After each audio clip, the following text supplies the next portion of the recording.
Hioki RM3548 Automated Interval Measurements and PC Interface. This next feature is the interval feature, and that allows us to record multiple measurements with separate intervals during our measurement. Today I'm going to use a decade box, and I'm going to change these values as I make different measurements. Currently, I have the decade box set at somewhere around 2122 ohms, and we're seeing that on the display. We can currently see that the A block is reading full. Now, I don't really think it's full, but it's going to block us out from doing interval measurements on any block that's got anything in the memory. So you're going to see that it's going to go ahead and take us right to a B block when I go to do this measurement. So the first thing we're going to do is we're going to come over to mode, and I'm going to push the mode until I get to my interval section, which is here. Now I have it set to take a picture or take a measurement every 10 seconds, and that's simply adjustable by the up and down buttons right here. And if I move it right, I can add or take away. And so I'm going to leave it at every 10 seconds because that's going to give me time to move those settings on that decade box.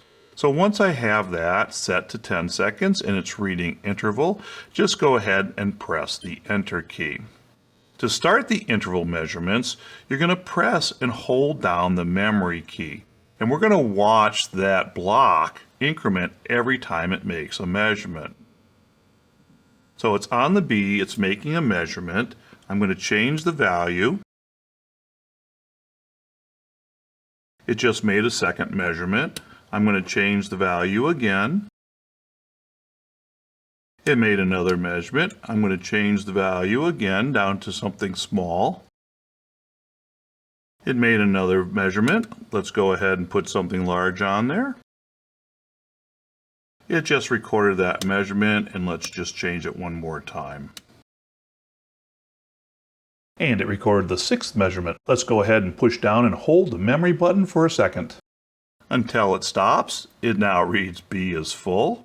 And then let's go back and review those measurements. So it's simply push the read, and number 6 was at 241 ohms. Number 5 is at 29,000 ohms, 29,953. Number 4 was at 1 ohm and 8,851 10,000ths of an ohm.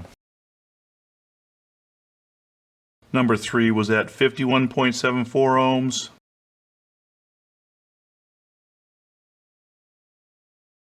Number 2 is at 2,020 ohms. And number 1 is 21 ohms and 714 milliohms.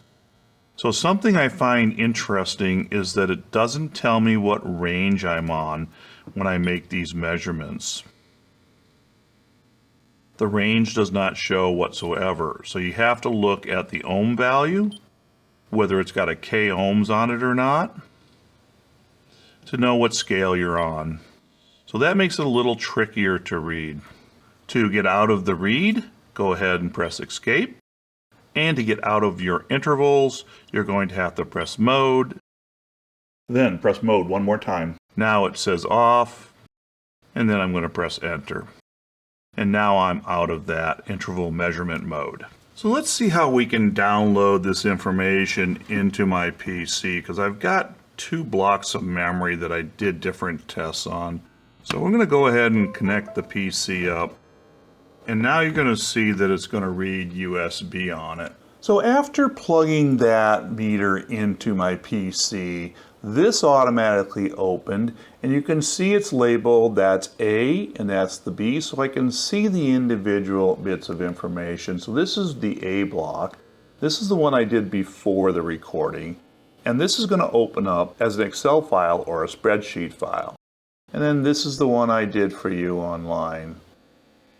In Excel, we can ask them to actually convert these for us. So if I go ahead and select this group of cells, if I right click and come on over and do Format Cells, and then I choose Number over here, then I can go ahead and click OK, And that will convert those into that whole number and get rid of that scientific notation, which is pretty cool.